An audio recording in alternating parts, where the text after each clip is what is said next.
আসসালামু আলাইকুম, কেমন আছেন সবাই? আশা করি সবাই ভালো আছেন। তো এখন যে টপিকটা নিয়ে আলোচনা করব, এটা হচ্ছে যদি আপনার ফোনের সমস্ত কন্টাক্ট নাম্বার ডিলিট হয়ে যায়, মানে আপনার ফোন কেনার পর থেকে যতগুলো নম্বরে কথা বলেছেন, কত তারিখে কথা বলেছেন, কত সেকেন্ডে কথা বলেছেন, তাও আপনি দেখতে পারবেন এবং ওই নাম্বারগুলো আপনি রিকভার করতে পারবেন। তো এটা কিভাবে করতে হয় তাই এখন দেখব।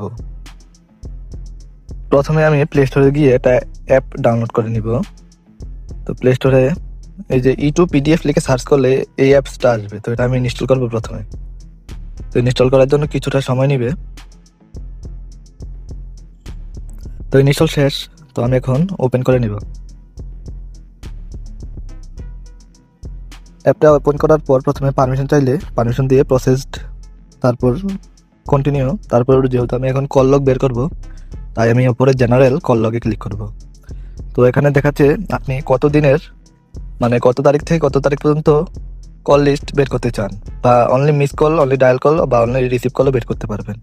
তো আমি এখানে এটা তারিখ দিয়ে নিচ্ছি। তো আমি এখানে 2020 সাল দিলাম। 20 সাল থেকে 2000 আজকে যত তারিখ তত তারিখের কল লগ বের করতে চাই। তো আমি অল কল লগ দিলাম। তো এখানে একটা ফাইলের নাম লিখতে হবে যেখানে আমার কল লগের ফাইলটা সেভ হবে। তো আমি এখানে লিখলাম কল লগ পিডিএফ। তো ডান। তো এখন এক্সপোর্ট টু পিডিএফ ক্লিক করব। তো অ্যালাউ চাইলে অ্যালাউগুলো দিয়ে নেবেন। তো প্রসেসিং হচ্ছে। তো দেখুন আমার কল লগের ডিটেলস কিন্তু চলে এসেছে। তো দেখতে পাচ্ছেন আমি কত তারিখে এবং কত সেকেন্ডে, মানে কতক্ষণ কথা বলেছি তাও কিন্তু এখানে দেখাচ্ছে। Miss call, dial call, receive call সবকিছুই দেখাচ্ছে। তো নাম্বারগুলো যেগুলো সেভ আছে সেগুলোর নামও দেখাচ্ছে। তো বাই বাই, যদি কোনো সমস্যা থাকে জানাবেন।